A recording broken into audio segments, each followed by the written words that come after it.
ഇത് ആക്ച്വലി ഒരു surprise entry ആണ്. നമ്മുടെ റിയൽ മഞ്ഞുമൽ ബോയും റിയൽ മഞ്ഞുമൽ ബോയും കൂടെ വന്നിട്ടുണ്ട്. നിങ്ങളെ അഭിനയിച്ച് വളാക്കിയിട്ടൊന്നുമില്ലല്ലോ.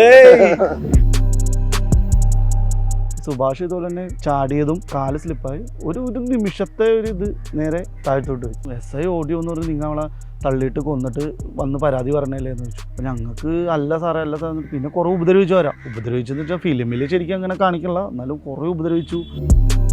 അപ്പം ഞാൻ ഇവനോട് ചോദിച്ചു, എടാ നീ ആ സുഭാഷിനെ കിട്ടിയില്ലെങ്കിൽ നീ എന്ത് ചെയ്യുമെന്ന് പറഞ്ഞു. അപ്പം ഇവൻ പറഞ്ഞ് ഞങ്ങൾ ഇങ്ങോട്ട് വരില്ല എന്ന് പറഞ്ഞു. നേരത്തെ മഞ്ഞുമ്മൽ എന്ന് പറയുമ്പോൾ തന്നെ ഏലൂരിൻ്റെ അടുത്ത് അല്ലെങ്കിൽ എടപ്പള്ളിയിൽ നിന്ന് പോകണം അങ്ങനെയൊക്കെയാണ് ആൾക്കാർ അറിഞ്ഞുകൊണ്ട്. ഇപ്പം മഞ്ഞുമ്മൽ എന്ന് പറഞ്ഞാൽ എല്ലാവരും പറയും. പിന്നെ ഒരു 3-4 ഡയറക്ടേഴ്സ് വന്നിട്ടുണ്ട് ഇതിന് മുമ്പ്. അപ്പം അവർ ഇത് ചെയ്യാണ്ട് പോയി. പിന്നെ അപ്പം എല്ലാവരും വിചാരിച്ച് ഇത് അത്രയൊക്കെ ഉണ്ടാവുള്ളൂ. 13 പേര് പോയി, സുഭാഷിനെ മാത്രം കിട്ടി. അതാണ് അവർ സുഭാഷിനെ വന്ന് കാലിൽ വന്ന് തൊട്ടും സുഭാഷിനെയും കുട്ടനെയൊക്കെ വന്ന് ദൈവത്തെ പോലെയാണ് അവർ അന്ന് കരുതിയത്. വേളാങ്കണ്ണി പോയി എല്ലാവരും തലയും മുട്ടടിച്ചാ വന്നത്. ഇവിടെ നേർന്നാണ് അവനെ രക്ഷിച്ചത്. Hi, this is Meenakshi. Welcome to Saina South Plus. ഇന്ന് നിങ്ങൾക്ക് നോക്കിയാൽ കാണാൻ നമ്മളൊരു കാടിൻ്റെ നടുവിലൊക്കെ വന്നിരിക്കുകയാണ്. അതിനൊരു സ്പെസിഫിക് റീസൺ ഉണ്ട്. മഞ്ഞുമൽ ബോയ്സിൻ്റെ റിയൽ മഞ്ഞുമൽ ബോയ്സിൻ്റെ ഇൻ്റർവ്യൂസൊക്കെ നമ്മൾ കണ്ടിട്ടുണ്ട്. മഞ്ഞുമൽ ബോയ്സിൽ അഭിനയിച്ചവരുടെ ഇൻ്റർവ്യൂസ് കണ്ടിട്ടുണ്ട്. പക്ഷേ ഈ മഞ്ഞുമൽ ബോയ്സിൻ്റെ റിയൽ മഞ്ഞുമൽ ബോയ്സിൻ്റെ ഇൻ്റർവ്യൂവിൽ ഒരാൾ മിസ്സിങ് ആയിരുന്നു. ആ ആൾ ആരാണെന്ന് ആളോട് തന്നെ ചോദിച്ചറിയാം. ആളുടെ അമ്മയും നമ്മുടെ ഒപ്പം ഉണ്ട്. ചേട്ടാ പറയൂ. ഹായ്, അനിൽ ജോസഫ്. അഭിരാം രാധാകൃഷ്ണനാണ് എൻ്റെ ക്യാരക്ടർ അഭിനയിച്ചത്. ഓക്കെ. ഇത് എൻ്റെ മമ്മി മോളി ജോസഫ്. ഓക്കെ, ആദ്യം ഞാൻ അമ്മേന്ന് തുടങ്ങാം. ബിക്കോസ് ഇവർ ഈ പോയിട്ട് വന്നപ്പോൾ ഇതിനെപ്പറ്റി എന്തെങ്കിലും അറിയായിരുന്നോ? ഇല്ല, ഒന്നും അറിയില്ലായിരുന്നു. പക്ഷെ ഇവർക്ക് വലിയ ഒരു സന്തോഷമൊന്നും ഉണ്ടായില്ല. അപ്പം ഞങ്ങൾ വിചാരിച്ച് എന്താണെന്ന് മുഖമൊക്കെ വാടി വല്ലാത്തൊരു ക്ഷീണവും തളർച്ചയൊക്കെ പോലെ എന്താണെന്ന് അറിയാൻ പാടില്ല. അപ്പം എങ്ങനെയുണ്ടാ എന്ന് പറഞ്ഞിട്ട് ആ കൊള്ളാം എന്ന് പറയും. അപ്പോൾ സുഭാഷിന് പാറയുടെ മുകളിൽ നിന്ന് വീണ് സുഭാഷിന് ഇത്തിരി പരിക്ക് പറ്റിയ ഹോസ്പിറ്റലാണെന്ന് പറഞ്ഞു. അപ്പം ഞാൻ എങ്ങനെ വീണ് ഏത് വീണെന്നൊക്കെ ചോദിച്ചിട്ട് ഇവർ പാറയമ്മേന്ന് വീണ് ഫോട്ടോ എടുത്തുകൊണ്ടിരിക്കുമ്പോൾ വീണെന്നൊക്കെയാണ് പറഞ്ഞത്. പിന്നീട് അങ്ങോട്ട് അത് കഴിഞ്ഞ് പിന്നെ അവൻ്റെ അടുത്ത് പോകലും പിടിക്കലും ഒക്കെ ആയിരുന്നു. അപ്പം ഇത്രയും പറ്റിയാടാന്നൊക്കെ ഞാൻ ചോദിക്കുന്നുണ്ട്. ഇവരങ്ങോട്ടൊന്നും തെളിച്ചു പറയണില്ല. അപ്പം പിന്നെ അത് കുറേ നമ്മൾ പിന്നെ ചോദിക്കണില്ല. സുഭാഷിനെ കാണാൻ പോണെന്നൊക്കെ പറയുമ്പോൾ വേറെ ഒന്നും ചോദിക്കാനൊന്നുമില്ല. അവൻ്റെ മാറിയിട്ടുണ്ടാവില്ല. പിന്നെ ഒരു മാസമൊക്കെ കഴിഞ്ഞ് കഴിഞ്ഞപ്പോഴാണ് സംഭവം. അത് ഇത്തിരി ഷോക്കായി പോയി. ശരിക്കും പറഞ്ഞാൽ അപ്പോഴാണോ ഇത് കൂടുതൽ മനസ്സിലായത്, അതോ സിനിമ കണ്ടപ്പോഴാണോ?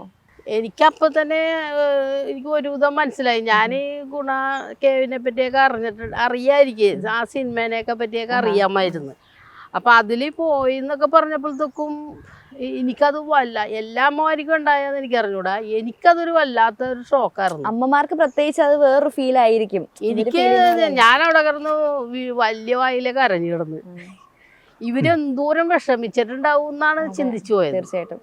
എന്താണെന്ന് വെച്ചാൽ ഇവര് അതുപോലെ ഇവരുടെ മുഖമൊക്കെ ഇരുന്ന് വെച്ചത്. അപ്പോൾ ഇവര് അത് ഒരാൾ പോയിട്ട് അത് എടുക്കാൻ പറ്റാത്ത അവസ്ഥ വന്നു കഴിഞ്ഞ് ഇവന്മാരെ എന്തോരം വിഷമിച്ചിട്ടുണ്ടാവും എന്നുള്ള ഇത് വെച്ചിട്ട് ഞാനവിടെ വലിയ വായിൽ കിടന്നു പോലും കരഞ്ഞാട്. അപ്പം ഇളയവൻ പറഞ്ഞു, ഇതാണ് മമ്മിനോടൊന്നും പറയാത്തതെന്ന് പറഞ്ഞ്. ചേട്ടനടുത്ത് ഇവരുടെ എല്ലാവരും ഇപ്പം റിയൽ മഞ്ഞുമൽ ബോയ്സിന്റെ എല്ലാവരെയും പേഴ്സ്പെക്റ്റീവ് അവരെങ്ങനെ എക്സ്പെക്ട് ചെയ്ത് ലൈക്ക് അവർക്ക് ആ എക്സ്പീരിയൻസ് എങ്ങനെയാണെന്ന് നമ്മൾ കേട്ടു. ചേട്ടൻ്റെ ആണ് ഇനി കേൾക്കാനുള്ളത്. എന്തായിരുന്നു ആ സമയത്തെ പോക്കും അവിടുത്തെ ആ കേവിനുള്ളിലുള്ള സിറ്റുവേഷനും എല്ലാം എന്തായിരുന്നു? ഏതാണ്ട് സെപ്റ്റംബർ 2-ാം തീയതിയാണ് ഞങ്ങൾ ഇവിടുന്ന് പോകുന്നത്. അപ്പോൾ ആ സമയത്ത് ഞങ്ങൾ ആദ്യം ട്വിൻസിൽ 2 ട്വിൻസ് ഉണ്ടായിരുന്നു. ഞങ്ങൾ സതുച്ചേട്ടൻ കണ്ണഞ്ചേട്ടൻ വിളിക്കുന്നത്. സതുച്ചേട്ടനായിരുന്നു വരാൻ ആദ്യം പ്ലാൻ ചെയ്തത്. അവസാനം സതുച്ചേട്ടൻ എന്തോ പ്രോബ്ലം വന്ന് പുള്ളി മാറി ആ വേക്കൻസിയിലോട്ടാണ് സുഭാഷ് കയറുന്നത്. അങ്ങനെ ഞങ്ങൾ എൻജോയ്മെൻ്റ് ആയിട്ട് ഫിലിമിൽ കാണുന്നോട്ട് തന്നെ സിക്സനും സിജു ആ സമയം അതൊക്കെ ഇതൊക്കെ തന്നെയാണ്. സമയത്ത് ഞങ്ങൾ പ്രസാദിനെ കുറിച്ച് ഞങ്ങൾ 2 വണ്ടിക്കാണ് പോയത്. 2 വണ്ടിക്കെന്ന് മീൻസ് ഞങ്ങൾ അന്ന് 11 പേരുണ്ട്. ഓൾറെഡി കോളേജിൽ 10 പേരെ അലൗഡ് ഉള്ളൂ. അപ്പം അങ്ങനെ ഞങ്ങൾ പോയി തമിഴ്നാട് ബോർഡർ എത്തിയപ്പോഴേക്കും അഭിലാഷിനെ മറ്റേ വണ്ടിയിലോട്ട് കയറ്റിയിട്ട് അങ്ങനെയാണ് ബോർഡർ താണ്ടി പോകുന്നത്. അപ്പം ഞങ്ങൾ ചെന്ന് കൊടൈക്കനാൽ എത്തി. കൊടൈക്കനാൽ കണ്ട് ലാസ്റ്റ് ഞങ്ങൾ തിരിച്ച് മൂന്നാർ പോകാനുള്ള തയ്യാറെടുപ്പിൽ നിൽക്കുന്ന സമയത്താണ് സുധി പറയണത് ഇങ്ങനെ ഗുണ എന്ന് പറഞ്ഞിട്ടുണ്ട്. അന്ന് ഗുണേനെ പറ്റി പാട്ടൊക്കെ കേട്ടിട്ടുണ്ട്, അല്ലാണ്ട് നമ്മൾ ഇതിനെപ്പറ്റി നമുക്ക് അധികാരികമായി അറിയില്ല. നമുക്ക് എവിടെയാണ് കൊടൈക്കനാൽ തന്നെ ആണെന്ന് പോലും നമുക്കറിയില്ലായിരുന്നു. അവസാനം സുധി പറഞ്ഞു നമുക്ക് ഗുണാക്ക് വേണ്ടി. സുധി മുമ്പേ പോയിട്ടുണ്ട്. അങ്ങനെ സുധി പറഞ്ഞു ഓക്കെ നമുക്ക് പോവാന്നൊക്കെ പറഞ്ഞ് ലാസ്റ്റ് ഞങ്ങൾ അങ്ങോട്ട് ചെല്ലണേണ്. ചെന്ന് അവിടെ നിന്ന് വണ്ടി പാർക്ക് ചെയ്തിട്ട് ഒരു ഇച്ചിരി കുറച്ച് നടക്കാനുണ്ട്. നടന്ന് ഞങ്ങൾ എൻജോയ്മെൻ്റ് ഒക്കെ ചെയ്ത് നടന്ന് അങ്ങനെ ഞങ്ങൾ ചെന്ന് അവിടെ അപ്പോൾ സെക്യൂർ ചെയ്തിട്ടുണ്ട്. അവിടെ സെക്യൂർ ചെയ്തിട്ടുണ്ടെന്ന് വെച്ച് കഴിഞ്ഞാൽ അത് പൊട്ടിപ്പൊളിഞ്ഞ് ആകെ സീനായിട്ടിരിക്കണേണ്. അപ്പം ഞങ്ങൾ ഇങ്ങനെ അപ്പോൾ മഴ തോർന്ന് നിൽക്കുന്ന സമയവും ഞങ്ങളപ്പോൾ വേണോ വേണ്ടേന്നൊക്കെ പറഞ്ഞ് ഇങ്ങനെ നിൽക്കുന്ന സമയത്താണ് ഈ ഒരു കുറച്ച് നമ്മുടെ റിയൽ ക്യാരക്ടർ അഭിനയിച്ച അഭിരാമാണ്. ഇത് ആക്ച്വലി ഒരു സർപ്രൈസ് എൻട്രി ആണ്. ഇന്റർവ്യൂ ഒന്ന് ഇന്ററപ്റ്റ് ചെയ്തിട്ട് നമ്മുടെ റിയൽ മഞ്ഞുമൽ ബോയും റിയൽ മഞ്ഞുമൽ ബോയും കൂടെ വന്നിട്ടുണ്ട്. രണ്ടുപേരും ഒരുമിച്ച് കിട്ടിയിരിക്കുകയാണ്. ഞാൻ ആദ്യമായിട്ടാണ് ഞങ്ങൾ ആദ്യമായിട്ടും കാണുന്നത്. ബാക്കി എല്ലാവർക്കും അവരുടെ കൗണ്ടർ പാർട്സിനെ കാണാനുള്ള അവസരം ഉണ്ടായിട്ടുണ്ട്. ഇദ്ദേഹം പിന്നെ പ്രവാസി ആയതുകൊണ്ട് വീഡിയോ കോൾ വഴി മാത്രമാണ് ഉണ്ടായിരുന്നത്. ഇപ്പോൾ വന്നിട്ടുണ്ട്, കുറച്ച് ദിവസത്തെ ലീവ് ഉണ്ടെന്ന് പറഞ്ഞപ്പോൾ കാണാൻ സന്തോഷം. സിനിമ ഉണ്ടായിരുന്നോ? കണ്ടു, ഫസ്റ്റ് ഡേ കണ്ടു. നിങ്ങൾ അവിടെ എങ്ങനെ അവിടെ അടിപൊളി. എത്ര ദിവസം ഉണ്ടായിരുന്നു? ഞാൻ 18-ാം തീയതി പോകും, 14 ദിവസത്തേക്ക്. നിങ്ങളെ അഭിനയിച്ച് കൊളാക്കിയിട്ടൊന്നുമില്ലല്ലോ. പൊളിയല്ലേ. ബാക്കി എല്ലാവരുടെയും അവര് പറയണെന്ന് വെച്ചാൽ ഓൾമോസ്റ്റ് അവരെ കണ്ടോണ്ട് ഫ്രണ്ട്സ് ഒരു പരിധി വരെയൊക്കെ ആൾക്കാർക്ക് പിടിക്കാൻ വേണ്ടിയിട്ടുണ്ട്. നമുക്കൊരു ഐഡിയ ഇല്ലല്ലോ അങ്ങനെയാണ്. അപ്പൊ നിങ്ങളുടെ പരിപാടി നടക്കട്ടെ. ഉള്ളോട്ട് ഇറങ്ങണോ വേണ്ടേ എന്ന് നമുക്കറിയില്ല. നമ്മ ഇറങ്ങണമെന്നുണ്ട്, വേണ്ടെന്നുണ്ട്. അവസാനം അങ്ങനെ നിൽക്കുമ്പോൾ 2-3 തമിഴ് പിള്ളേർ താഴത്തുനിന്ന് മേളിലോട്ട് കയറി വന്നത്. ഈവൻ മലയാളികൾ നമുക്കും തോന്നി ഓക്കെ നമുക്കും അകത്തോട്ട് പോകാം. അങ്ങനെ പോയി ഞങ്ങൾ ലൈനായിട്ട് പോയിക്കൊണ്ടിരിക്കുന്ന സമയത്ത് ഒരു 3-4 പേര് ഓൾറെഡി ഈ പറയുന്ന കുഴി താണ്ടി ക്രോസ് ചെയ്ത് പോയി. അങ്ങനെ ക്രോസ് ചെയ്ത് പോയി. പിന്നെ കുറച്ച് ഞാനുണ്ട്, അബിയുണ്ട്, കുറച്ച് 2-3 പേര് കൂടി ഉണ്ട്. സുഭാഷ് ഇതുപോലെ തന്നെ ചാടിയതും അവൻ്റെ കാല് സ്ലിപ്പായി. ഒരു നിമിഷത്തെ ഒരു ഇത് നേരെ താഴത്തോട്ട് പോയി. ഞങ്ങൾ ആകെ വണ്ടറടിച്ച് എന്ത് ചെയ്യുമെന്ന് ഇങ്ങനെ ആലോചിച്ച് മുഖത്തോട് മുഖം നോക്കിയിരിക്കുന്ന സമയം എന്ത് ചെയ്യണമെന്നറിയില്ല. പിന്നെ ഞങ്ങൾ അവിടെ എല്ലാവരും കൂടി കിടന്ന് നിലവിളിച്ച് വിളിക്കാൻ തുടങ്ങിയവനാ സുഭാഷ് എന്ന് പറഞ്ഞു. അങ്ങനെ ഒരു 10-15-20 മിനിറ്റിന് ശേഷമാണ് സുഭാഷ് റെസ്പോണ്ട് ചെയ്തത് എന്ന് വെച്ച് കഴിഞ്ഞാൽ ആകെ ഇങ്ങനെ ഞെരങ്ങൽ പോലെ അമ്മയെന്നൊക്കെ വിളിച്ച് അങ്ങനെ റെസ്പോണ്ട് ചെയ്ത് കഴിഞ്ഞിട്ടാണ് ഞങ്ങൾ നേരെ ഒരു 3-4 പേര് സിക്സനും അവരെല്ലാവരും കൂടി നേരെ മേളിലോട്ട് കയറിച്ചിട്ടുണ്ട്. മേളിലോട്ട് കയറി ചെന്ന് നേരെ പോലീസ് സ്റ്റേഷനിൽ ചെന്ന് അപ്പോൾ പ്രസാദ് ഞങ്ങൾ ഡ്രൈവർ ഉറങ്ങണ സമയമായിരുന്നു. കാരണം അവൻ ഡ്രൈവ് ചെയ്താകെ ക്ഷീണിച്ച് നിൽക്കുന്ന സമയത്ത് അവൻ ഉറങ്ങിക്കൊണ്ടിരിക്കുന്ന സമയത്താണ് ഇവൻ ചെല്ലണത്. അപ്പോൾ ഇവൻ ഇങ്ങനെ സുഭാഷ് ഇങ്ങനെ കുഴി പോയി എന്നൊക്കെ പറഞ്ഞപ്പോൾ പുള്ളിക്ക് ആദ്യം കളിപ്പിക്കണമെന്ന് വിചാരിച്ചു. ലാസ്റ്റ് ഞങ്ങളുടെ ഫേസും അവരുടെ ഫേസൊക്കെ കണ്ടപ്പോഴേക്കും പുള്ളിക്ക് ആകെ ഇതായി. പുള്ളി നേരെ വണ്ടി എടുത്ത് ഞങ്ങൾ ഇങ്ങനെ അവർ 3-4 പേര് കൂടി സ്റ്റേഷനിലോട്ട് ചെന്ന് സ്റ്റേഷനിൽ ചെല്ലലും പോലീസുകാരൻ അന്നത്തെ ലാംഗ്വേജ് പ്രശ്നമുണ്ട്. കാരണം അന്ന് 20 തമിഴൊന്നും ഞങ്ങൾക്ക് കറക്റ്റായിട്ട് അറിയില്ല. എത്ര വയസ്സുണ്ടായിരുന്നു അന്ന്? എനിക്ക് 20 വയസ്സ്, കുട്ടനും അവരൊക്കെ 21-22 വയസ്സ് അങ്ങനെ. ആ സമയത്ത് പോലീസ് അവർ പറയുന്നുണ്ട്, പക്ഷെ പോലീസുകാർക്ക് മനസ്സിലാവുള്ള എന്താണ്. അവസാനം ഏതൊരു കോൺസ്റ്റബിൾ ആരോണ്ട് വന്നു, അയാൾക്ക് ചെറുതായിട്ട് മലയാളം അറിയാം. പുള്ളി മനസ്സിലായി. പുള്ളി നേരെ SI അടുത്ത് പറഞ്ഞു. SI ഓടി വന്ന് പറഞ്ഞു നിങ്ങളെ തള്ളിയിട്ട് കൊന്നിട്ട് വന്ന് പരാതി പറഞ്ഞല്ലേ എന്ന് ചോദിച്ചു. അപ്പോൾ ഞങ്ങൾക്ക് അല്ല സാറേ പിന്നെ കുറേ ഉപദ്രവിച്ചെന്ന് വെച്ചാൽ ഫിലിമിൽ ശരിക്കും അങ്ങനെ കാണിക്കണില്ല, എന്നാലും കുറേ ഉപദ്രവിച്ചു, കുറേ ചീത്ത വാക്കുകൾ പറഞ്ഞു. അങ്ങനെ ലാസ്റ്റ് അവർ കുറച്ച് അവിടെ പിടിച്ചിരുത്തി. കുറേ നേരം കഴിഞ്ഞിട്ടാണ് ലാസ്റ്റ് അവർ പറഞ്ഞു എന്നാൽ ഒരാൾ ഞങ്ങൾ വിടാം നിങ്ങളുടെ ഒപ്പം. അങ്ങനെ ഒരു കോൺസ്റ്റബിൾ ഞങ്ങളുടെ ഒപ്പം അവരുടെ ഒപ്പം വന്നെയാണ്. വണ്ടി കയറി വന്ന സമയത്ത് അയാൾ ഞങ്ങൾക്ക് മദ്യം വേണം, പിന്നെ സിഗരറ്റ് വേണം എന്നൊക്കെ പറഞ്ഞ്. ആ സമയത്ത് നമ്മൾ ആ ടെൻഷൻ എന്ന് പറഞ്ഞാൽ ഭയങ്കര ടെൻഷനാണ്. അവർ ലാസ്റ്റ് സിഗരറ്റും മദ്യവും പിന്നെ ഒരു കയറും ഒക്കെ മേടിച്ചാണ് ഞങ്ങൾ ചെല്ലണത്. ചെന്ന് കഴിഞ്ഞപ്പോഴേക്കും ഇയാൾ അവരുടെ ഒപ്പം വന്ന് അവൻ്റെ സൗണ്ട് കേട്ടപ്പോഴാണ് അയാൾക്ക് അത് വിശ്വാസം ഇത് ഇങ്ങനെ കാര്യം. ലാസ്റ്റ് അയാൾ പിന്നെയാണ് അയാൾ പോയി ഇൻഫോം ചെയ്യണത് എല്ലാവരും വന്നത്. ആ സമയത്ത് വീണ്ടും സുഭാഷിൻ്റെ സൗണ്ട് പോയി. പിന്നെ മഴ തുടങ്ങി വെള്ളം എല്ലാം കുത്തി ഒലിച്ച് ആ കുഴിയിലോട്ടാണ് ഇങ്ങനെ വീണുകൊണ്ടിരിക്കുന്നത്. ആ സമയത്ത് ഏതോ കല്ലോ എന്തോ സുഭാഷിൻ്റെ തലയിൽ വീണിട്ട് വീണ്ടും അവന് ബോധം വന്നു. അങ്ങനെ വീണ്ടും ബോധം വന്നു. പിന്നെ ഞങ്ങളെല്ലാവരും കൂടി അവന് സംസാരിച്ച് ഇങ്ങനെ നിൽക്കുന്നത് ഇയാൾ പോയി ഇൻഫോം ചെയ്ത്, ആ പോലീസുകാരൻ പോയി ഇൻഫോം ചെയ്ത്. അതിനിടയ്ക്ക് ഈ സുഭാഷ് വീണ സമയത്ത് ഈ അഭിലാഷ് എൻ്റെ കൂടെ ഉണ്ട്. ചന്തു ചെയ്ത ക്യാരക്ടറാണ് അഭിലാഷ് പിന്നെ ഒന്നും മിണ്ടണില്ല. ആകെ ഇങ്ങനെ ഷോക്ക് അടിച്ച് നിൽക്കുന്നു. അപ്പോൾ ഇവൻ്റെ ഇത് കേട്ട് അപ്പോൾ ഇവനും അതുപോലെയൊക്കെ തന്നെയാണ്. അപ്പോൾ ആ സിജു ഇവനെ നേരെ പിടിച്ചുകൊണ്ട് പോയി നേരെ മേളിൽ കൊണ്ട് ഇരുത്തി. അപ്പോഴും അവൻ സുഭാഷ് പോയി എന്നാണ് അവൻ സംസാരിച്ചുകൊണ്ട് അത് മാത്രം പറയുന്നുള്ളൂ. എന്നിട്ട് ലാസ്റ്റ് അവനവിടെ പിടിച്ചിരുത്തി ലാസ്റ്റ് 6 വന്നു. ലാസ്റ്റ് എല്ലാവരും വന്നു. ഞങ്ങളിങ്ങനെ അപ്പോൾ ഇവൻ സംസാരമുണ്ട്. അപ്പോൾ ലാസ്റ്റ് ഇറങ്ങാൻ അവർ ഒരു ഫയർഫോഴ്സുകാരൻ ഒരുത്തം വന്നു പറഞ്ഞു അവൻ ഇറങ്ങാന്നൊക്കെ പറഞ്ഞു. ലാസ്റ്റ് കുറേ നേരം വന്നു, 1 മണിക്കൂറായി ഇവർ തമ്മിൽ സംസാരം. നമുക്ക് എന്താണെന്ന് മനസ്സിലാവണില്ല. ലാസ്റ്റ് ഞങ്ങൾക്ക് മനസ്സിലായി അവർക്ക് പുള്ളിക്ക് ഇറങ്ങാൻ പേടിയാണ്. അങ്ങനെ കുട്ടൻ ഇറങ്ങിയില്ലെങ്കിൽ ഞങ്ങളെല്ലാവരും തയ്യാറായിട്ട് ഇങ്ങനെ ഇറങ്ങാൻ. പിന്നെ അത് സുഭാഷിൻ്റെ എന്ന് വെച്ചാൽ അവൻ അച്ഛനില്ല, അവൻ്റെ അമ്മ മാത്രമേ ഉള്ളൂ. ഇവനും അവൻ്റെ അമ്മയും കൂടിയാണ് ഈ ജോലിക്ക് പോയി അവിടെ കുടുംബം തന്നെ വേണം. അപ്പോൾ എന്തായാലും ഇവൻ ഇല്ലാണ്ട് ഞങ്ങൾക്ക് പോരാൻ പറ്റില്ല. അപ്പോൾ എല്ലാവരും ഒരേ മനസ്സോടുകൂടി നിൽക്കുകയാണ്. ആരെങ്കിലും ഒരാൾ ഇറങ്ങും എന്ന രീതിയിൽ നിൽക്കുകയാണ്. സുഭാഷ് എത്ര നേരം ഉള്ളിലുണ്ടായിരുന്നു കാണും? സുഭാഷ് ഓൾമോസ്റ്റ് ഒരു ഈവനിങ് 2-2:30 ആ സമയത്താണ് പോണത്. തിരിച്ചെടുക്കുമ്പോൾ 1 മണിക്കൂർ 3, 4, 5, 5:30-6 മണിയായി ശരിക്കും എല്ലാ പരിപാടി പ്രോസസ്സിങ് എല്ലാം ഈ ഇത് കഴിഞ്ഞപ്പോഴേക്കും. ലാസ്റ്റ് സുഭാഷ് ഇങ്ങനെ കുറച്ച് സംസാരിച്ചപ്പോൾ ഇവർ ഇറങ്ങണില്ല. അപ്പോൾ തന്നെ കുട്ടന് മനസ്സിലായി. കുട്ടൻ ലാസ്റ്റ് പറഞ്ഞ് ഞാൻ ഇറങ്ങിക്കോളാന്ന് പറഞ്ഞു. കുട്ടൻ എവിടെ നിന്നോ ഒരു എനർജി വന്ന് കുട്ടൻ പറഞ്ഞു ഞാൻ ഇറങ്ങിക്കോളാന്ന് പറഞ്ഞു.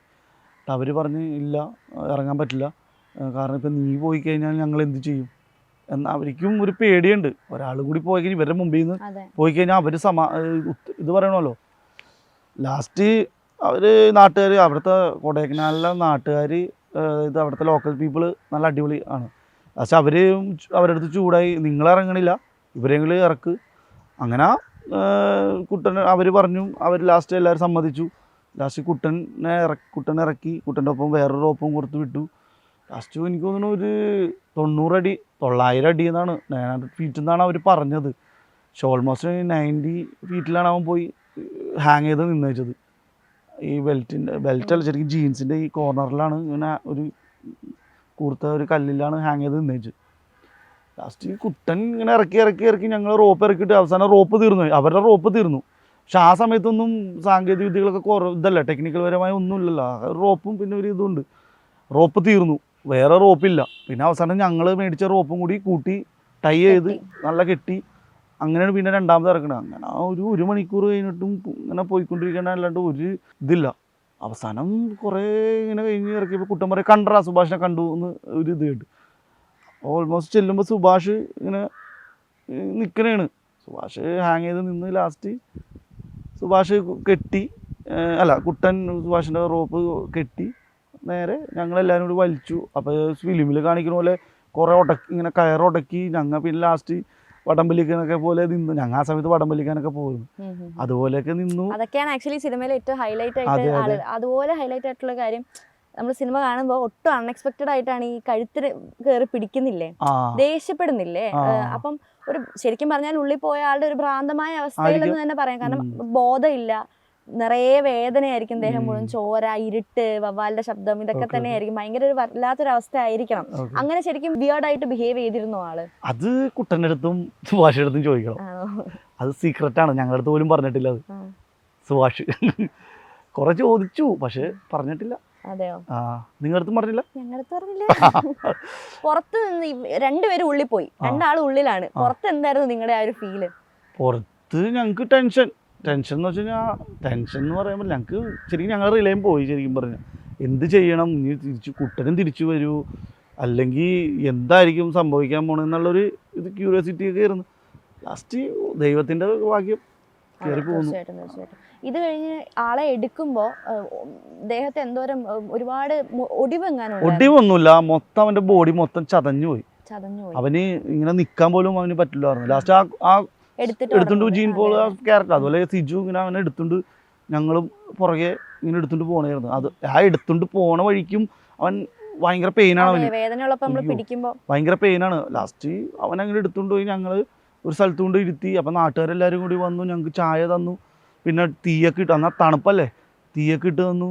പിന്നെ ആൾക്കാർ ഡ്രസ്സ് ഫുള്ള് പോയില്ലേ. അവൻ ആ ഒരു ബനിയായിട്ടുണ്ടായി, ഷർട്ട് ഇട്ടുണ്ടായി, ഒരു ജാക്കറ്റ് ഇട്ടുണ്ടായി, പിന്നെ ജീൻസ് ഒന്നും ഉണ്ടായില്ല. ജീൻസിൻ്റെ ഒരു ഹാഫ് പകുതി അങ്ങനെ ഉണ്ടായുള്ളൂ. ബാക്കി എല്ലാം അവൻ്റെ ദേഹം മൊത്തം ചോരയായിരുന്നു. ചോര blood ആയിരുന്നു. കുളിച്ചായിരുന്നു അല്ലേ? പക്ഷെ ആ ചതവ് ഒടിവൊന്നും ഉണ്ടായില്ല. അത് പിന്നെ- ഹോസ്പിറ്റലിൽ ചെല്ലുന്ന സമയത്ത് അവര് പറഞ്ഞില്ലേ ഇവിടുന്ന് കൊണ്ടുപോയിക്കോളൂ വേറെ സ്ഥലത്തേക്ക് എന്ന് ആ. പറഞ്ഞില്ലേ? അപ്പൊ ഇത്രയും ദൂരം ട്രാവൽ ചെയ്യാനുള്ള ഒരു ഹെൽത്ത് കണ്ടീഷനിലായിരുന്നു ആള്. അവര് പറഞ്ഞത് ആംബുലൻസിൽ കൊണ്ടുപോകണമെന്നാണ്. അപ്പം ഞങ്ങളുടെ കയ്യിൽ ഓൾറെഡി ഫോറസ്റ്റുകാർ ഞങ്ങളുടെ കയ്യിൽ നിന്ന് ക്യാഷ് പൈസ മൊത്തം വാങ്ങിച്ചു. ഒരാൾക്ക് അങ്ങോട്ട് ഫൈൻ, നല്ല ഫൈനാണ് ഇട്ടത്. പക്ഷെ എല്ലാവർക്കും കൊടുക്കാൻ ഞങ്ങളുടെ കയ്യിലില്ല. അവസാനം ഞങ്ങളുടെ കയ്യിൽ ഉണ്ടായ പൈസ ഞാൻ പറയില്ലേ, മൂന്നാർ പോകാൻ ഞങ്ങളുടെ കുറച്ച് ബാലൻസ് ഉണ്ടായിരുന്നു. അപ്പോൾ ആ പൈസ മൊത്തം ഞങ്ങൾക്ക് കൊടുത്തു. പിന്നെ ആംബുലൻസിൽ കൊണ്ടുപോകണമെന്ന് പറഞ്ഞു. ആംബുലൻസിൽ കൊണ്ടുപോകാൻ ഞങ്ങളുടെ ക്യാഷ് ഇല്ല. ലാസ്റ്റ് ഞങ്ങൾ പോയ വണ്ടി തന്നെയാണ് തിരിച്ചു കൊണ്ടുവന്നത്. Okay okay. നാട്ടിൽ വന്നപ്പോ ഉള്ള അവസ്ഥ എന്തായിരുന്നു? കാരണം ആരോടും ഇത് പറയാൻ നാട്ടിൽ പറ്റില്ല. ഞങ്ങൾക്ക് പ്രത്യേകിച്ച് അവസ്ഥയൊന്നും ഉണ്ടായില്ല. കാരണം ഞങ്ങൾക്ക് ഈ സുഭാഷിൻ്റെ ഒരു സങ്കടം മാത്രമേ ഉണ്ടായുള്ളൂ. പക്ഷെ ഇവിടുത്തെ നാട്ടുകാർക്കൊന്നും അറിയില്ലല്ലോ. പിന്നെ അങ്ങനെ ഞങ്ങൾ അവനെ നേരെ ഹോസ്പിറ്റലിൽ കൊണ്ടുപോയി. ഇപ്പം ഡോക്ടർക്ക് എന്തോ സംശയം തോന്നി. കാരണം ഇത്രക്ക് മുറിവുകൾ ചിലപ്പോൾ ഡോക്ടർ ചോദിച്ചു ഞങ്ങളുടെ അടുത്ത്. ഡോക്ടർ ചോദിച്ചപ്പോൾ ഞങ്ങൾ പറഞ്ഞു ഇങ്ങനെ പാറയുടെ മുകളിൽ നിന്ന് വീണതാണ്. അപ്പോൾ ഡോക്ടർക്ക് എന്തോ ഒരു വല്ല ഇത് തോന്നി. പക്ഷെ ഞങ്ങൾ അകത്തി തന്നെ പിടിച്ചിരുന്നു. ആരും എന്ത് ചോദിച്ചാലും അത് തന്നെ ഉത്തരം പറഞ്ഞു. അതെ, അതെ. അങ്ങനെ ഒരു 1 month കഴിഞ്ഞിട്ടാണ് ഇങ്ങനെ അറിയണത്. ഒരു പേപ്പർ കിട്ടി. നമ്മുടെ ഏതോ ചേട്ടൻ്റെ ഒരു ലേബർ തമിഴ്നാട്ടിലുണ്ട്. പുള്ളി എന്തോ എറണാകുളം എന്നൊക്കെ വായിച്ച് പുള്ളി നോക്കുമ്പോൾ പുള്ളി കണ്ടിട്ടുണ്ടെന്ന് തോന്നുന്നു സുഭാഷിനെയൊക്കെ. അങ്ങനെ പുള്ളി കൊണ്ടുവന്നാണ് ഇവിടെ അറിയണത്. അമ്മ എങ്ങനെ ആക്ച്വലി ആദ്യം അറിയുന്ന ഇതിനെ പറ്റിയിട്ട്? ആരാ പറയുന്ന ഇത്? പള്ളിയിൽ പറഞ്ഞത് അന്ന് ഞാൻ പള്ളിയിൽ പോയിട്ടുണ്ടായില്ല ഞായറാഴ്ച. അപ്പം അടുത്ത വീട്ടിലെ അവരാന്ന് തോന്നണു, ഓർക്കണില്ല ഞാൻ ആരോ 18 വർഷമായില്ലേ ഇപ്പൊ. അപ്പം പള്ളിയിൽ വിളിച്ചു പറഞ്ഞു കുർബാന കഴിഞ്ഞപ്പോൾ ഇങ്ങനെ ഒരു ഇതുണ്ട്. അപ്പം പള്ളിയിലുള്ള ആളുകൾക്കും മനസ്സിലായില്ല ആരാണ് ഈ മഞ്ഞിമ്മേന്ന് ടൂർ പോയേക്കണേന്ന് മനസ്സിലായില്ല. അപ്പം ഇവിടെയുള്ള ആളുകൾക്കല്ലേ അറിയാൻ പറ്റുള്ളൂ. എനിക്കൊക്കെയല്ലേ അറിയാൻ പറ്റുള്ളൂ. ഈ ഒരുപാട് ജനങ്ങളുണ്ടല്ലോ മഞ്ഞിമ്മേൽ, ആരാ പോയെന്ന് ആർക്കും അറിയാൻ പാടുണ്ടായില്ല. പിന്നെ പറഞ്ഞു പിടിച്ച് വന്നപ്പോഴാണ് ഇവരാണെന്ന് അറിഞ്ഞത്. പിന്നെ എന്ത് പറയാനായിട്ടാണ്, എല്ലാവരും അറിഞ്ഞല്ല. എന്നാലും ഞാൻ ഇവനോട് ചോദിച്ചു, നീ ഇത്രയും ദിവസം മമ്മിനോട് പറയാണ്ടിരുന്നില്ലേടാ, നിനക്ക് എങ്ങനെ ഇതൊക്കെ സാധിച്ചെന്ന് ഞാൻ. ഈ പിള്ളേരെല്ലാം ഈ അടുത്ത ഏരിയാസിലുള്ള ആളുകളല്ലേ? അതെ, ഇവരുടെയൊക്കെ അമ്മമാരെയൊക്കെ മമ്മിക്ക് അറിയില്ലേ? ഉവ്വ. അപ്പം ഈ ശരിക്കും ഈ സിനിമ കണ്ടപ്പോ നിങ്ങളുടെ ക്യാരക്ടേഴ്സിനൊപ്പം തന്നെ മനസ്സിൽ പതിഞ്ഞതാണ് സുഭാഷിന്റെ അമ്മയുടെ ആ ക്യാരക്ടർ, അമ്മ കരയണതൊക്കെ. അപ്പൊ ഞാനിങ്ങനെ ആലോചിക്കും, ശരി നിങ്ങളുടെ അമ്മമാരുടെ ഒരു ഫീല് ഭയങ്കര ഡിഫറെന്റ് ആയിരിക്കും. അവര് നിങ്ങൾക്കുണ്ടായ നിങ്ങൾ ഫേസ് ചെയ്ത പോലെ ഒരു ചാലഞ്ച് അല്ലെങ്കിൽ പോലും ഞാൻ കരഞ്ഞ പോലെ എനിക്ക് എന്ത് ആരും കരഞ്ഞു കാണൂല. എനിക്ക് എന്താണെന്ന് അറിയാം. അന്നേരം ഭയങ്കര വിഷമമാണ് വന്നത്. അപ്പൊ ഞാൻ ഇവനോട് ചോദിച്ചു, എടാ നീ ആ സുഭാഷിനെ കിട്ടിയില്ലെങ്കിൽ നീ എന്ത് ചെയ്യുമെന്ന് പറഞ്ഞു. അപ്പൊ ഇവൻ പറഞ്ഞു ഞങ്ങൾ ഇങ്ങോട്ട് വരില്ല എന്ന് പറഞ്ഞു. അല്ല സംഭവം വരൂലെന്ന് പറഞ്ഞു. ഞങ്ങൾ ആരും വരില്ല ഇങ്ങോട്ട് എന്ന് പറഞ്ഞു. ശരിക്കും കൂട്ടുകാരൊക്കെ ഇന്റർവ്യൂ ഒക്കെ കൊടുത്ത് മടുത്തിരിക്കുവാണോ? ഒരുപാട് ഇന്റർവ്യൂസ് ആയല്ലേ? വിഷമം തോന്നിയോ അവിടെ? ഇല്ല, എനിക്ക് ആദ്യം ചെറിയൊരു വിഷമം തോന്നി. പിന്നെ ഇവന്മാര് ഷൈൻ ചെയ്യാൻ ഞാൻ അവിടെ ഇല്ലല്ലോ എന്ന് ഇല്ല, ഇവന്മാര് ഇവിടെ എല്ലാം ഒരുമിച്ചല്ലേ. ഞാനവിടെ ഒറ്റക്കാണ് ഖത്തറില്. ശരിക്കും എവിടെയായിരുന്നു? ഞാൻ ഖത്തറിലാണല്ലേ? Okay, fine.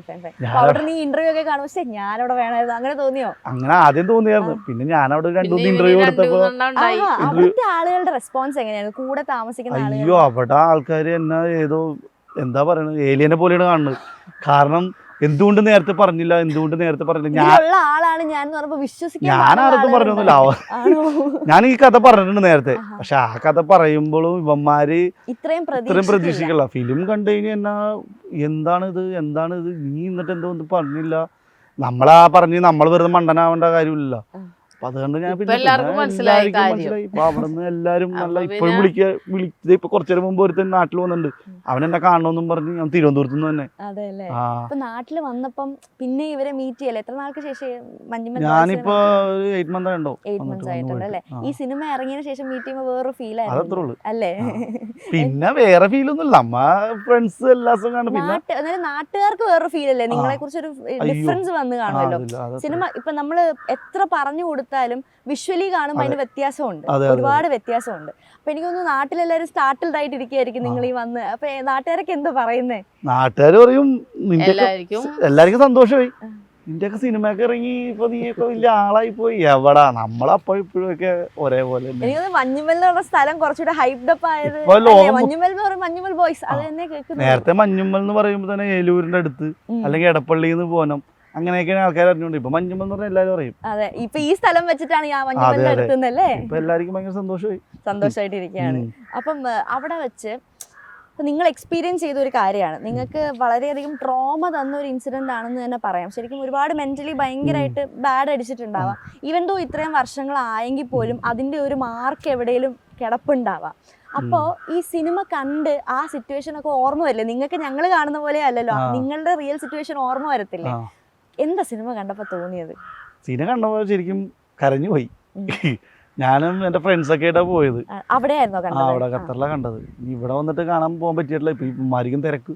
പക്ഷേ ഫിലിം കണ്ടപ്പോൾ ഞാൻ വീണ്ടും അങ്ങാട് ഒരു 18 വർഷം ഇങ്ങനെ പോയി. നല്ലൊരു ഫീലിംഗ് ആയിരുന്നു പടം. പക്ഷെ ഓൾമോസ്റ്റ് എനിക്ക് തോന്നുന്നു 95% അവർ പൊളിയായി വെച്ചിട്ടുണ്ട്. നല്ല അടിപൊളിയായിട്ട് ചെയ്തിട്ടുണ്ട്. തീർച്ചയായും. ഈ ഒരു സിനിമ, ഇങ്ങനെ ഒരു സിനിമ എടുക്കാൻ പോവുകയാണെന്ന് നിങ്ങൾ അറിഞ്ഞത് എപ്പോഴാണ്? ഞാൻ എനിക്ക് തോന്നുന്നു 2-3 വർഷത്തിന് മുമ്പായിരുന്നു. 2 വർഷം തോന്നുന്നു ഇവര് ഇത് തുടങ്ങിയിട്ട്. എന്നെ ഫസ്റ്റ് ഡയറക്ടർ വിളിച്ചിട്ടുണ്ടായിരുന്നു, വീഡിയോ കോൾ ചെയ്തിട്ടുണ്ടായിരുന്നു. അങ്ങനെ അറിയാം. പിന്നെ ഒരു 3-4 ഡയറക്ടേഴ്സ് വന്നിട്ടുണ്ട് ഇതിനു മുമ്പ്. അപ്പൊ അവര് ഇത് ചെയ്യാണ്ട് പോയി. അപ്പൊ എല്ലാരും വിചാരിച്ചു ഇത് അത്രയൊക്കെ ഉണ്ടാവുള്ളൂ. പിന്നെ ഇങ്ങനെ ഓരോ കാര്യങ്ങൾ ഇവന്മാര് വരാൻ തുടങ്ങി, ആക്ടേഴ്സൊക്കെ വരാൻ തുടങ്ങിയപ്പോഴേക്കും ഞങ്ങൾക്ക് മനസ്സിലായി ഇത് ഓൾറെഡി മൂവ്മെന്റ് ആവും എന്നുള്ളൊരു രീതിയിൽ. അങ്ങനെ ഞങ്ങൾ പിന്നെ വീഡിയോ കോളൊക്കെ ചെയ്യുന്നു. ഇപ്പൊ പുള്ളി പറഞ്ഞില്ലേ, അഭിനയദാസ് പറഞ്ഞില്ലേ, ഞങ്ങൾ വീഡിയോ കോളൊക്കെ ചെയ്യാറുണ്ടായിരുന്നു. മനസ്സിലായി. ഇപ്പൊ ഞാൻ അവരെ കണ്ടപ്പോ അവരിങ്ങനെ പറയായിരുന്നു, ഇവിടെ ഇവര് ഫുള്ള് സിനിമയിൽ അഭിനയിച്ചവരും മഞ്ഞുമൽ ബോയ്സും എല്ലാരും കൂടി ഇവിടെ കുറെ സ്പെൻഡ് ചെയ്തു ടൈം. പെരുന്നാളിനൊക്കെ പോയി. ഇതൊക്കെ അറിയുമ്പോ ഒരു ചെറിയ കുശുമ്പൊക്കെ അങ്ങനെയൊന്നുമില്ല. നമ്മ പിന്നെ പ്രവാസികളല്ലേ, പ്രവാസികൾക്ക് പലതും ശീലമായി. എന്നാലും ഓവറോൾ ഇപ്പൊ ഒരു ഫീൽ എന്താണ്? അടിപൊളിയാണ്. ഫേമസ് ആണ് എല്ലാരും. സൂപ്പറായിട്ടുണ്ട്. നിങ്ങൾക്കൊക്കെ ഫാൻസ് ആണ് ശരിക്കും പറഞ്ഞത്. നിങ്ങളൊക്കെ അഡ്മയർ ചെയ്താണ് ഞങ്ങൾ നോക്കുന്നത്. കാരണം ശരിക്കും പറഞ്ഞാൽ ആ കുഴിയിൽ വീണതിൽ നിന്ന് ഒരാളെ രക്ഷപ്പെട്ടിട്ടുള്ളൂ എന്ന് പറയുമ്പോൾ അത് ശരിക്കും ഒരു ഹിസ്റ്ററി ഒരു മൊമെന്റ് ആണ്. 13 പേര് പോയി എന്നൊക്കെ അവര് പറയുന്നുണ്ട്. പക്ഷെ ഞങ്ങൾ ഇതെല്ലാം ലാസ്റ്റാണ് ഇതെല്ലാം അറിയണത്. നമുക്ക് 13 പേര് പോയി, സുഭാഷിന് മാത്രം കിട്ടി. അതാണ് അവര് സുഭാഷിനെ വന്ന് കാലിൽ വന്ന് തൊട്ടും സുഭാഷിന് ഇതാണ് സുഭാഷിനെയും കുട്ടനെയൊക്കെ വന്ന് ദൈവത്തെ പോലെയാണ് അവര് അന്ന് കരുതിയത്. അവര് ഭയങ്കര സപ്പോർട്ടായിരുന്നു. അത് അത്രയും മിസ്റ്റീരിയസ് ആയിട്ട് കീപ്പ് ചെയ്യുന്ന ഒരു കുഴിയാണല്ലോ. അതും അവിടെ എല്ലാരും പറയുന്നത് അത് പ്രേതം അങ്ങനെയുള്ള രീതിയിലല്ലേ പറയുന്നത്. അതിൽ നിന്ന് രക്ഷപ്പെട്ടു എന്ന് പറയുമ്പോൾ ശരിക്കും ഒരു മിറാക്കിൾ ആണ് നിങ്ങളെല്ലാം എന്നേ എനിക്ക് പറയാൻ തോന്നുന്നുള്ളൂ. ഇവരെയൊക്കെ കണ്ടിരുന്നോ, മീറ്റ് ചെയ്തിരുന്നോ സൗബിക്കയൊക്കെ? ഇല്ല, ഞാൻ സൗബിക്കനെ ഇന്ന് കാണാൻ, പുള്ളിക്ക് എന്തോ ഷൂട്ടിംഗ് തിരക്ക് കാണാൻ ഞാൻ കാണും എന്തായാലും. ഇപ്പൊ അതേ നമ്മുടെ എന്റെ ക്യാരക്ടർ അഭിനയിച്ച ആള് എന്നെ കാണാൻ വേണ്ടി പുള്ളി ഇന്നലെ വിളിച്ചപ്പോ തന്നെ ഞാൻ കുഴപ്പമില്ല, ഞാൻ എപ്പോ വന്ന് വരാന്ന് പറഞ്ഞ് ഇപ്പൊ കണ്ടില്ലേ, നിങ്ങളിപ്പോ കണ്ടില്ലേ. അത് ഞങ്ങൾക്കൊരു വലിയ ഭാഗ്യം പോലെ. കാരണം കറക്റ്റ് നിങ്ങൾ ആദ്യമായിട്ട് മീറ്റ് ചെയ്യുന്ന മൊമെന്റ്. പക്ഷെ പുള്ളിക്കാന്ന് തോന്നുന്നു എന്നെ കാണാൻ വേണ്ടിയുള്ള ഒരു എക്സൈറ്റ്മെന്റ്. പുള്ളി അതാണ് ഓടി വന്നത്, ഇവിടെ വന്നത്. ഞാൻ പുള്ളിയുടെ അടുത്ത് പറഞ്ഞു, ഞാൻ എവിടെയെന്ന് വെച്ചാൽ അവിടെ വന്ന് കാണാം. വേണ്ടല്ലേ, ഞാൻ മഞ്ഞുമൽ വരാം, ഞാൻ നിന്നെ നേരിട്ട് വന്ന് കാണണം എന്ന് പറഞ്ഞാൽ പുള്ളി ഇപ്പോഴും അവിടെ വെയിറ്റ് ചെയ്യുന്നുണ്ട്. അതേപോലെ തന്നെ. പക്ഷെ എന്നാ ഉപമാരാളെ പറഞ്ഞു കൊടുത്തത് നമ്മളെ അറിയാവുന്ന പിള്ളേരല്ലേ, അതേപോലെ തന്നെ അതെ. സിക്സൻ, പിന്നെ കുട്ടൻ, സുഭാഷ്, എല്ലാരും അതേപോലെയൊക്കെ തന്നെ. അമ്മ ഇപ്പൊ സിനിമ കണ്ടിട്ട് ആദ്യമായിട്ട് മോനെ നേരിട്ട് കണ്ടിരിക്കുകയാണ്. മോനില്ലാത്തോണ്ട് എല്ലാരും അമ്മയുടെ അടുത്തായിരിക്കും വന്ന് കമന്റ്സ് പറയുന്നത് അല്ലേ? അതെ, ഞങ്ങളുടെ ചുറ്റുവട്ടത്തുള്ള ആൾക്കാർക്കൊക്കെ ഒരു വിഷമമായി പോയെന്ന് പറഞ്ഞു കണ്ടിട്ട്. ഇത്ര ഇവരെ അനുഭവിച്ചല്ലെന്നും പറഞ്ഞു. പിന്നെ ഞാൻ എന്ന് പറഞ്ഞാ കുറച്ച് സീനൊന്നും ഞാൻ കണ്ടില്ല. എന്താന്ന് വെച്ചാ എനിക്കറിയാം ഇത് വിഷമവും ഉറക്കം വരില്ല. പിന്നെ അപ്പം പിന്നെ കുഴപ്പമില്ല. എന്നാലും ഇവരെ ഇങ്ങനെയൊക്കെ തരണം ചെയ്ത് ദൈവം ഇവിടെ എത്തിച്ചല്ല. തീർച്ചയായിട്ടും. ഇവിടെ വന്നു കഴിഞ്ഞ് ഒരു 3 ആഴ്ച കഴിഞ്ഞപ്പോഴത്തേക്കും ഇവര് വേളാങ്കണ്ണിക്ക് പോകാൻ പോണു. അപ്പം ഞാൻ വഴക്ക് പറഞ്ഞു, ഒരു സ്ഥലത്ത് പോയിട്ട് ഇപ്പം ഇങ്ങനെ വന്നോളൂ, ഇനി ഇപ്പം തന്നെ വേളാങ്കണ്ണിക്ക് പോകണോ, ഇനി പിന്നെ കുറച്ച് ദിവസം കഴിഞ്ഞിട്ട് പോയാൽ പോരെ എന്ന് പറഞ്ഞു. ഇവന്മാരവിടെ വേളാങ്കണ്ണി മാതാവിനോടൊക്കെ നേർന്നാണ് അവനെ രക്ഷിച്ചത്. പഴനിയിലും പിന്നെ വേളാങ്കണ്ണി മാതാവിനോടൊക്കെ. പിന്നെ എന്നിട്ടില്ലേ 3 ആഴ്ച കഴിഞ്ഞിട്ട് പൈസയില്ല സുഭാഷിനും ചിലവാക്കണമല്ല. ഇവന്മാരെ ഒന്നും പൈസ ഉണ്ടാക്കി വേളാങ്കണ്ണി പോയി എല്ലാവരും തലയും മുട്ടടിച്ചാ വന്നത് ഇവിടെ. അതെയോ ആ. അതൊന്നും അത് ഞങ്ങൾ ഇത് തന്നെ ഇത് തന്നെ മാതാവിന്റെ അനുഗ്രഹം കൊണ്ടാണ് അവനെ കിട്ടിയത്. അത് കഴിഞ്ഞ് കൊടൈക്കനാൽ പോയോ? ഞാനൊരു ഒരു ഒരു വർഷം കഴിഞ്ഞിട്ട് ഞാൻ പോയായിരുന്നു. അപ്പൊ എന്താ തോന്നിയേ? തോന്നിയെന്ന് വെച്ചാൽ അവരപ്പം മൊത്തം സെക്യൂർ ചെയ്ത് നല്ല ഇതായി. ചെയ്തു അല്ലേ? അപ്പൊ ഞങ്ങക്ക് പിന്നെ അതിന്റെ ഇവന്മാര് ഉള്ളിലോട്ട് ഇറങ്ങാൻ പറ്റില്ല. ടൂർ പോകുമ്പോ ഭയങ്കര പേടിയാണ് പിന്നെ. പേടിക്കണ്ട, ഇതിന്ന് രക്ഷപ്പെട്ട് വന്നു. ഇനി അവര് സർവൈവ് ചെയ്തോളും. എന്തായാലും നിങ്ങളെ നേരിട്ട് കാണാൻ സാധിച്ചതിൽ ഒരുപാട് സന്തോഷം. സന്തോഷം. ഇത്രയും സമയം ഞങ്ങൾക്ക് തന്നതിൽ ഒരുപാട് നന്ദിയുണ്ട്. Thank you so much. Okay, thank you.